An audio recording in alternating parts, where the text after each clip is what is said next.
through the offside for another boundary. Now this Irish unit that was watching last week in Manchester, watching every ball, I think every player was looking at their television sets going, oh no, here we are. Misses out this time. That's why I think he's got to get Tucker up to the stumps. Just 6 stumpings for Lorcan Tucker in T20 International. So that's a combination of there haven't been that many spinners that have played T20 International cricket for Ireland, but also because he doesn't tend to stand up to the seamers, but here he is. Finally. You've been asking for it, Lenny. Well, it was slapping you right in the face, wasn't it? Get the helmet, get up to the stumps, and Joss Butler has to retake his guard, retake his approach. And if the field is intending to try and get Butler to hit square, at least he might be able to force him onto the back foot now. I think if you're Butler, you just keep coming. I don't think he's going to be too worried about the keeper standing up, but we shall see.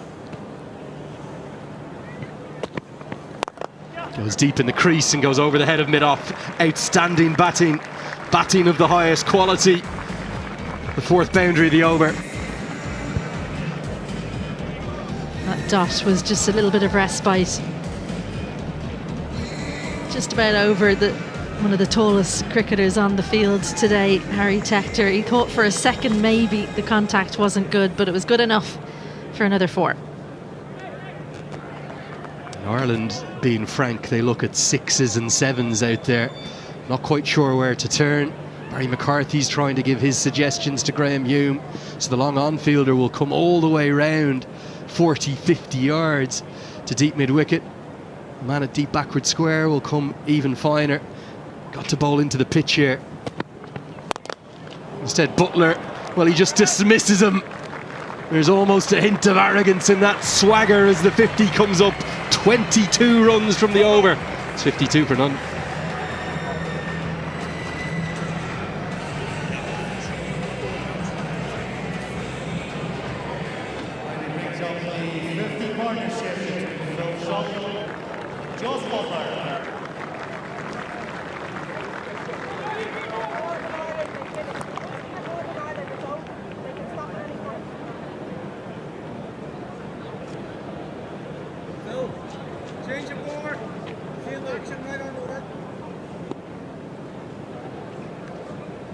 Tell you what's not looking good, that worm right now from an Irish perspective.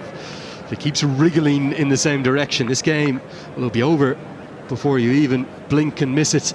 Craig Young is going to have to come into the attack. It's a 52-run partnership. Come in great time. Back live now.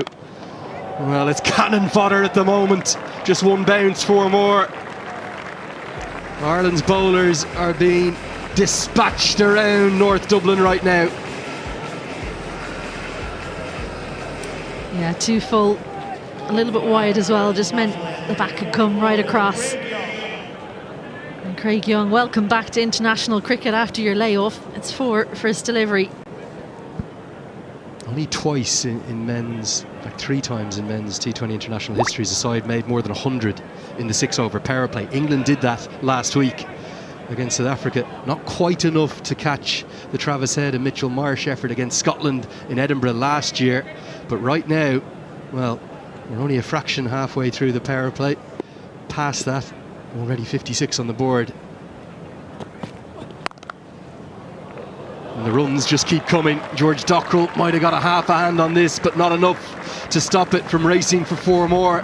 Look at that run rate, 18 per over. Ireland being put to the sword. And unfortunately for Craig Young, that loosener meant he had to put his fielders on the boundary on the leg side. That's exactly where the boundary fielder had been earlier in the opening few overs, but he's had to tighten things up on the offside, just a little bit too wide outside off, and easy pickings once more for England.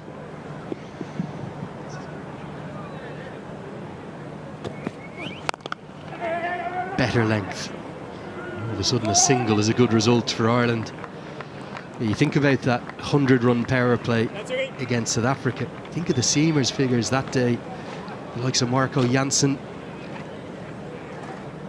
Kagiso Rabada, Kwena Mafaka. Lizad Williams all going at more than 10 runs per over. Same as for the Irish bowlers right now. Yeah, the big thing is you want your bowlers to keep looking the captain in the eye, because for Paul Stirling right now, he's looking around to see which bowlers can he turn to. Matthew Humphreys is another option. I think he'll probably get the next over from the Dublin Road end. Almost overswings this time. Young has his hands to his head. How difficult is it for the Irish bowlers going from interprovincial, from club cricket? Almost all of the Irish players this year have played an awful lot of club cricket, which they haven't in years gone by. Comparing that to Butler and Salt. Well, there's been a lot of runs scored in Ireland as well. Remember, there's been a lot of sunshine. I know you wouldn't believe it from the last week while you've been here, Lenny, but there's been a lot of sunshine. So lots and lots of runs scored in the interprovincial T20 trophy. So all of the bowlers have had practice of being smashed around. There's also that West Indies T20 where there were a lot of runs scored as well. Of course, Matthew Ford's world record equally in exploits in Clontarf, joining AB de Villiers, the fastest ever ODI 50. The bowlers have been taking a bit of tap. Ireland will have to field well, that's more like it. Yeah, George Dockrell on the opening ball of the innings saved two. He's saved a couple more there.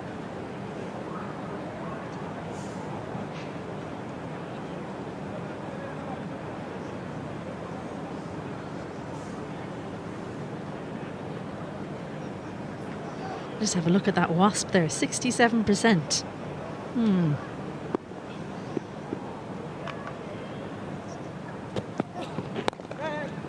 There might be an English fan or two who might be thinking more like 96, 97% the way these two openers are going.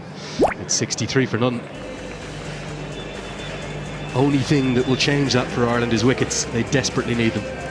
Yeah, well, look, a lot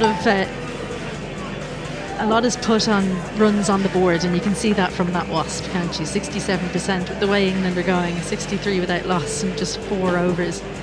You would think that it'd be closer to 90, but a couple of wickets, as you say, does change things a lot.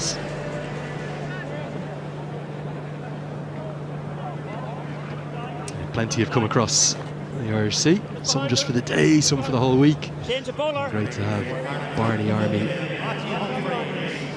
members. Barney Army, not Barney Army. Thinking of my favourite darts player, Raymond van Barneveld himself. Back to Matthew Humphreys, back to spin. He's just taking a bit of pace out of the game. I think you just mixed up Barmy and Blarney. We do have the Irish fans too, the Blarney Army, absolutely. Down the leg side, helped away, not the right line, and too easy for a player in Phil Salt's touch as Ben White, the 12th man, does the fielding down by the rope. Do you know what? You're in bad form, this goes straight to the fielder. You're in form and it gets between them. It could so easily have found its way into the hands of Craig Young.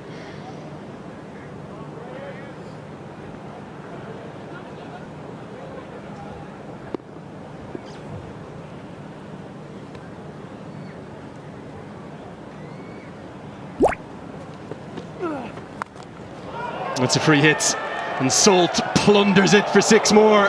Put down this time in the crowd. Ireland, well, being taken to pieces here in the first 6.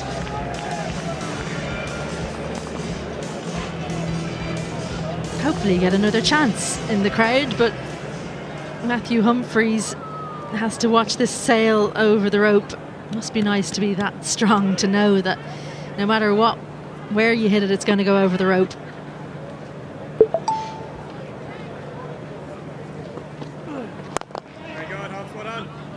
Salt and Butler have been really impressive. Ireland have been a little off the money, to say the least. They've been punished heavily as a consequence. Hey, look, people ask why is it against the better teams you bowl worse? It's because they put you under pressure. So you know if you miss slightly, you're going to be sent for 4 or 6. That induces pressure. That makes the heart rate raise, and then you start making mistakes. So that's what Ireland will be feeling right now. Yeah, this goes a long way up. It could be the first opportunity in the field. It's taken. Curtis Camper is the one underneath it. And how Ireland needed that. Maybe a little slower through the air by Humphreys. Brave bowling, and it gets its reward. Brilliant stuff from the youngster. You've just been hit around, and to be able to pull the pace back just take the chance. They've nothing to lose here, Ireland. Curtis Camphor, no better man to have under a steepling catch. Jos Buttler goes for 28 from 10. England 74 for 1.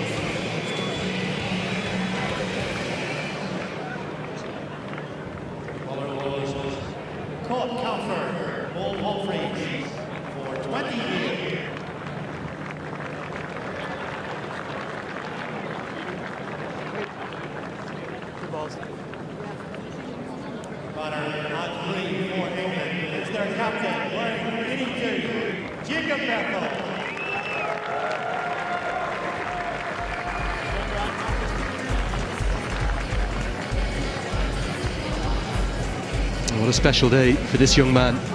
Jacob Bethell, 21 years of age, the youngest ever to captain any England side, breaking the record of Monty Bowden from all the way back in 1889. Great story, born in Barbados, came across to do his schooling at rugby school. As you get another look at the wicket here, did well Camphor here just to hold his nerve, but the bravery was in the delivery from Humphreys. Very clever indeed. Yeah, that side angle was brilliant because you could see the point of contact was too far in front for Jos Buttler. It gives you an indication of why he got out, which is because he played too early, didn't read the change in pace. Left-hander now, Bethell on strike. England seem to have just one style in which they bat. They keep going. Yeah, we were just talking about it, weren't we, all fair? If you don't take the game on from ball one, you're not getting in this England team. So it makes for very entertaining cricket, but it can mean you can be kind of sent out as a team very quickly for a low score every now and then. Doesn't look like that today. Good delivery, good end to the over, and how Ireland needed that wicket. Humphreys delivers it. 5 have been bowled, 74 for 1.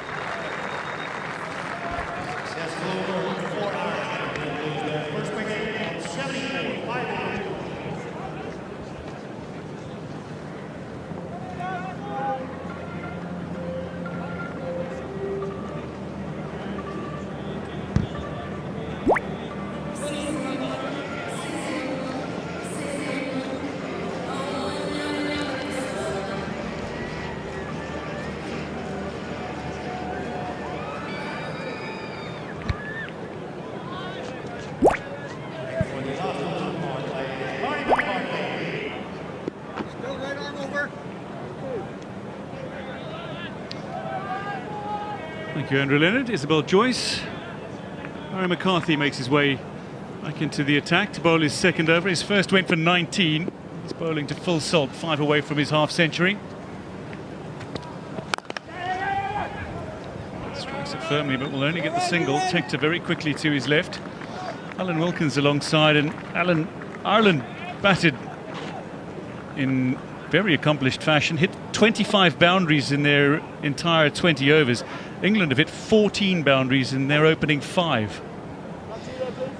Well, yeah, this England side, look, they've come off that record-breaking score against South Africa at Old Trafford. That was only 5 days ago. Phil Salt with that 141 not out. And, you know, there's a sense of trepidation. There's a sense of fear. And what tells me that Graham Hume has bowled himself out of this attack, which now is a headache for the skipper, because Ireland are almost a bowler down.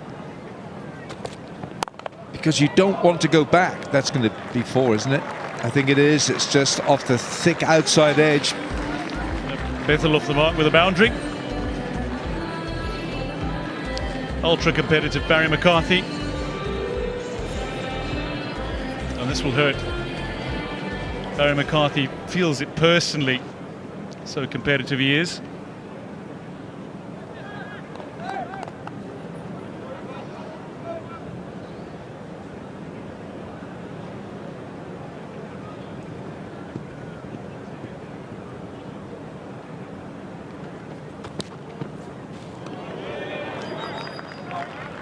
Good riposte from McCarthy.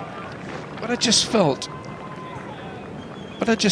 during the Graham Hume over, where he was just getting belted, there wasn't a lot of chat out in the field.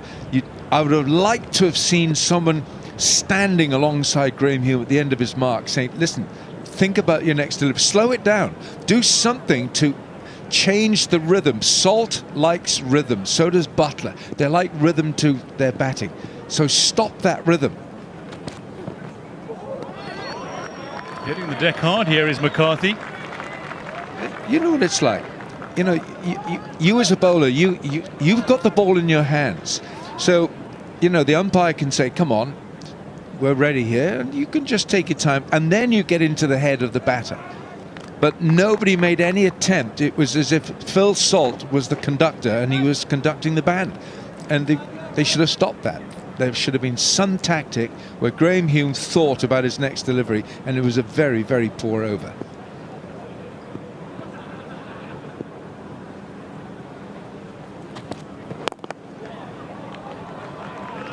Bethel, after 2 dot balls, manages to work a single away leg side. Brings Salt on strike. He's 1 blow away from a half century. And Phil Salt is... No, he's England's man, even though he was born in Wales. Yes. North Wales. But he's got 4 T20 international hundreds, 3 of them in the West Indies. And that outstanding effort the other night where England scored 304. Think about that, 304 in 20 overs.